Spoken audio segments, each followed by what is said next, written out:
Hello, and thank you for joining me here at Take Five with Renee Five. Hey, that's me.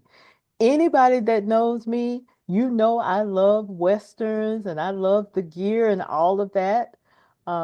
People that have known me a little bit longer remember when we had horse rides at school. Didn't like it. The horse was way too big.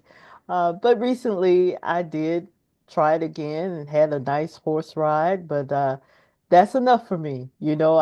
I'll watch the Westerns and see how easily they get on the horse and jump off the horse and all that. Good for you.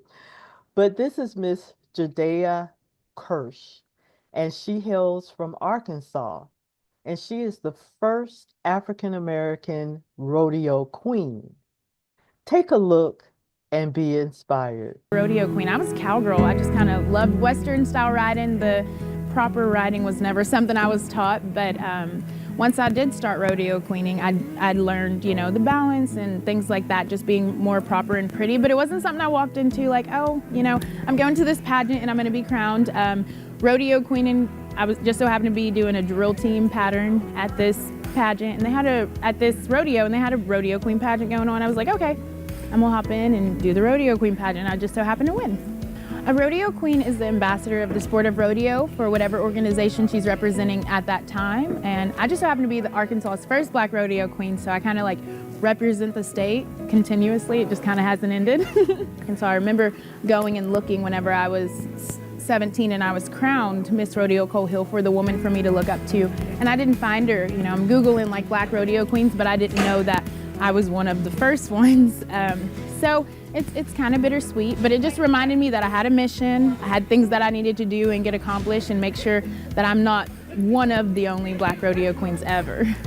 So Ag for Kids was established about 2.5 years ago. It's agricultural skills and knowledge for kids, and we go to like the inner city communities. I grew up in Fort Smith, Arkansas. We didn't have Ag FFA and 4-H. I had to go to school 20 minutes outside the city to be able to learn this knowledge.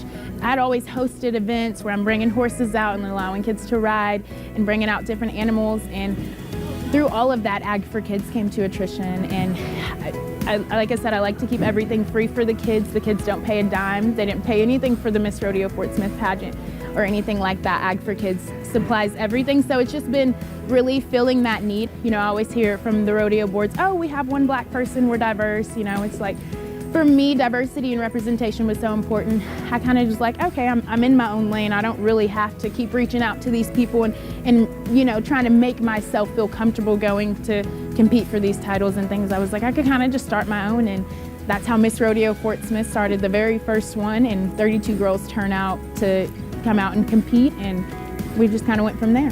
Thank you for joining me here at Take Five with Renee Five. Be blessed.